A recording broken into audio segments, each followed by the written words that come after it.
Condamné en première instance, condamné en appel, Harry Chalus reste pourtant à la tête de la région Guadeloupe. Comment est-ce possible, me direz-vous? Tout simplement parce que la loi le lui permet. Rappelez-vous, il y a quelques jours, dans l'affaire des assistants des eurodéputés du RN, le tribunal correctionnel de Paris, de la 11e chambre, avait décidé d'assortir la peine d'inéligibilité de 5 ans frappant Marine Le Pen de la fameuse exécution provisoire, avec des conséquences lourdes quant à l'exercice de ses mandats politiques.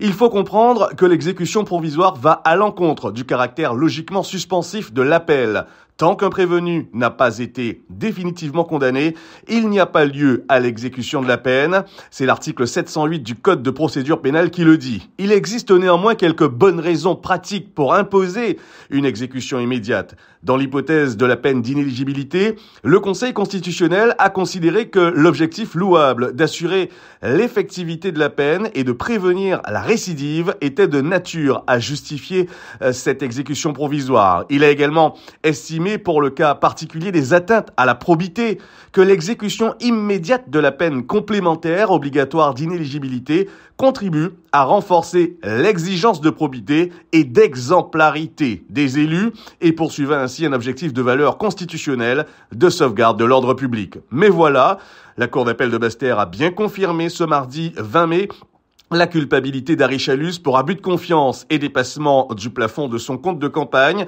lors des régionales de 2015. Condamné donc à 2 ans d'inéligibilité sans exécution provisoire, le président de la région Guadeloupe conserve ainsi son poste et annonce un pourvoi en cassation. Pourtant, Harry Chalus est bien reconnu coupable par la Cour d'appel de Basse-Terre des mêmes faits que lors du premier procès. La justice a donc retenu les charges d'abus de confiance et de dépassement du plafond électoral, le condamnant à 2 ans de prison avec sursis, 20 000 € d'amende, interdiction d'être membre d'un bureau associatif. Un deuxième jugement qui fait réagir. Dans un communiqué, le Parti socialiste estime que pour la justice, les manœuvres frauduleuses mises au jour au terme d'une longue et minutieuse enquête ont bien faussé le résultat de l'élection qui, s'il ne sera jamais remis en cause, sera joué au premier tour avec un écart de 3 456 voix dans des conditions qui resteront pour l'histoire entachées d'irrégularités graves. Fin de citation. Le pourvoi en cassation annoncé par Harry Chalus doit être formé dans un délai de 2 mois, sauf disposition contraire, à compter de la notification de cette décision attaquée.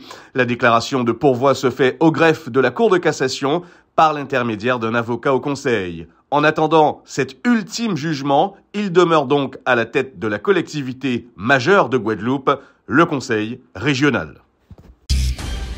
Vous regardez ETV.